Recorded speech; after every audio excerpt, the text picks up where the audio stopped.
Yo, peace, what's up, y'all? D Prime 215 here. So this past Saturday, July 18th, we had Impact Wrestling Slammiversary 2020 pay-per-view, and there were quite a few star-studded appearances from some familiar faces. And we're just going to get into that now, give you my 2 cents on how I felt about, those appearances as a whole. So not in any particular order, but we're going to kick it off with the Good Brothers, Luke Gallows and Karl Anderson. It's great to see them looking good still. I mean, it's been a few months, but it's good to see them still in good spirits.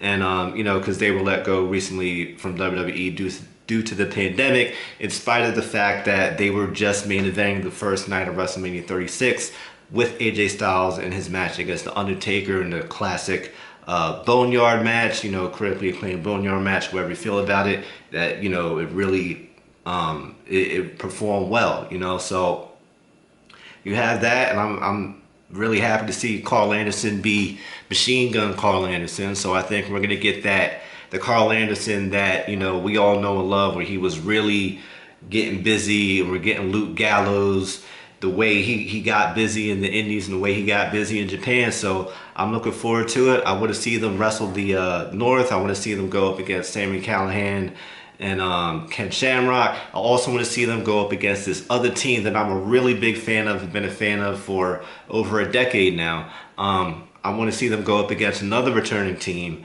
the Motor City Machine Guns, Alex Shelley and Chris Sabin.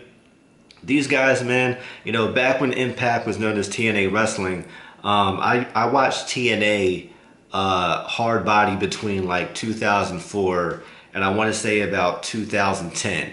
I watched like almost everything. I was watching TNA before Impact started, before Impact Wrestling, but TNA had a show called Impact.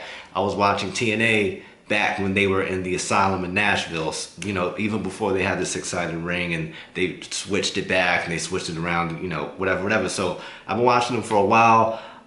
Seeing Alex Shelley and Chris Sabin as singles competitors in TNA, seeing them tag in the Indies and eventually tag in Impact Wrestling, seeing them feud with the likes of Team 3D, the likes of Generation Me, better known now as the Young Bucks, so on and so forth, man. So it's always great to see, people who I've watched for quite some time, get back together as a tag team and, wreak havoc. So I'm looking forward to seeing that match. I want to see Anderson and Gallows versus Sabin and Shelley. So that's one match I'm really looking forward to.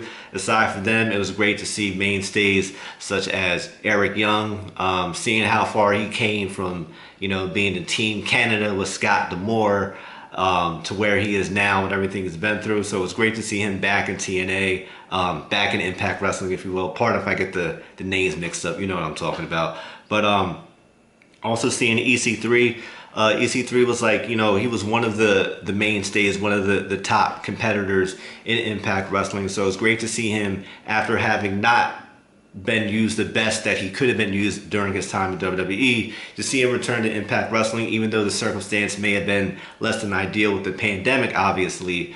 It's great to see him back, because we already know he's not going to be shafted. So that's great to see. And lastly, Heath Slater. I don't know if they're giving him a different surname in this company or not. I would assume so.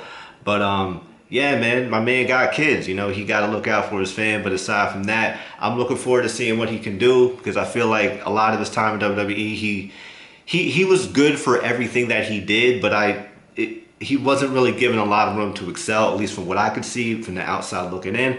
So seeing that he's in Impact now, maybe he'll challenge for the X Division Championship. Who knows? But all in all, man, I'm just really happy to see all these competitors, go to Impact and look like they're happy. And I'm just, I want to see what lies ahead for them, man. We got the Machine Gun Karl Anderson. If you don't know Machine Gun Karl Anderson, you might want to go back and look up. I forget which G1 Climax it was, pardon me, but it was the G1 Climax final, Karl Anderson versus Kazuchika Okada. So for all of y'all who only knew Anderson from his time as part of the club of WWE, you might want to watch that match, because he was a bit of a problem, But all in all, man, that's my take. So salute to everyone who recently signed with Impact Wrestling. I wish you all the best. Make sure you subscribe to me at D Prime 215, and I'll see y'all again next time. Peace.